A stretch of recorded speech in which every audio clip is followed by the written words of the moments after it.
Assalamu alaikum wa rahmatullahi wa barakatu. Barkamu da sake haduwa a karo na uku a cikin wannan shiri na musamman kurakuran mata a aikin haji. ‘Yan uwa mahajjata, mun yi bayani a zamanmakin da suka gabata akan abin da ya shafi kurakurai da za su iya fadawa a cikin wannan ibada a matsayinki na mahajjaciya, na daga abin da ya shafi tun daga fitowarki daga gida har zuwa mafarin wannan tafiya. A yau insha Allah ta'ala za mu yi dubi zuwa ga kurakuran da alhazai mata ko ma har da mazan a wasu lokutan kan iya fadawa cikinsu lokacin da aka zo yin ihrami. Ɗaukan niyya, ƙudura niyya a zuci, tufafin da za a sanya a lokacin da za a yi wannan ibada da kuma abin da yake da alaƙa da su. Kuskure na farko da mahajjaciya za ta iya fadawa a ciki shine ƙetare miƙati ba tare da ɗaukan niyya ba. Ki sani cewa Zala sallallahu alaihi wasallama ya keɓance wasu bigire na musamman wanda aka sanya a su ne za a ɗauki niyyar ibadar umara ko aikin haji. Ƙetare wannan wurare ba tare da ɗaukan niyya ba kuskure ne mai girma a cikin wannan ibada. Da haka idan alhajiya ta kasance cikin alhazan da idan suka hawo jirgi daga garuruwan su suna sauka a Jidda za su wuce Madina ko kuma su sauka a Madinan kai tsaye, to ban yi tsammanin za ta kasance cikin wanda za su fada cikin wannan kuskure ba, saboda zai yi wahalar gaske a zo a wuce miƙatin mutanen Madina a biyar Ali bin Hulaifa ya zamanto cewa kwata-kwata baki ɗauki niyya ba. Amma yakan yawaita wannan kuskure ga alhazan da idan suka taso daga garuruwan su kai tsaye ake wucewa da su garin Makka.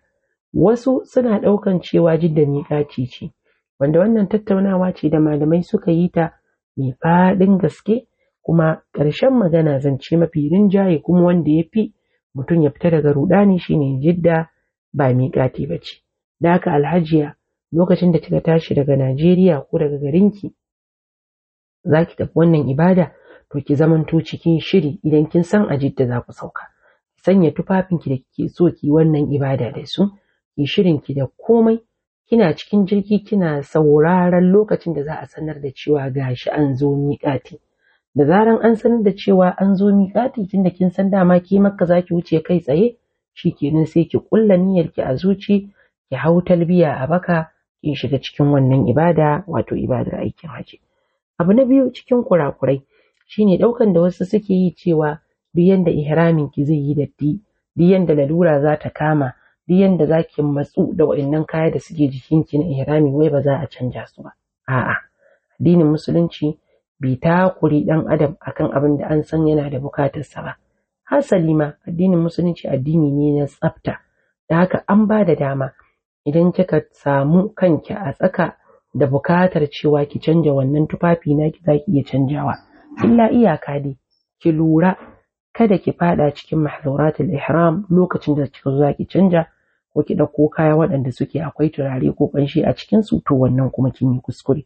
Abu na gaba cikin kurakuran da suke da alaka dai da shi ihrami shine ɗaukan da wasu suke yi cewa ihrami yana da wata kala ta musamman a gurin mu, ta yanda wasu sukan ɗauka cewa lallai sai sun ɗinka farar doguwar riga da farin hijabi sannan ihramin su ya cika, ko sun ɗinka wata kala ta musamman, ko sai sun sa sabon kaya ko wani abu.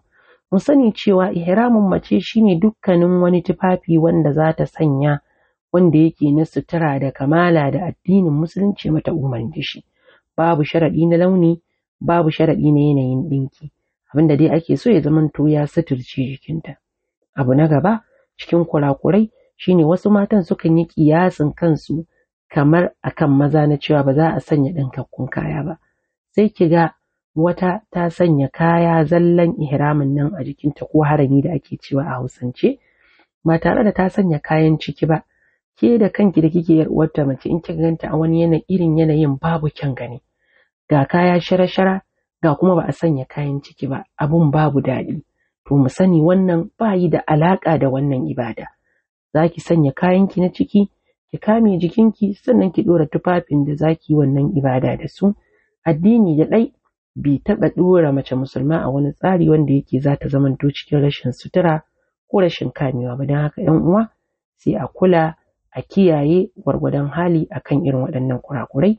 Zama na gaba za mu ɗora daga inda muka tsaya domin dai mu ji irin nau'in kuskuren da akan iya fadawa ciki saboda mu nemi tsari daga fadawa cikin shi. Haske mai leƙa gidan kowa Afirka TV. KTV3 tafarkin rayuwa.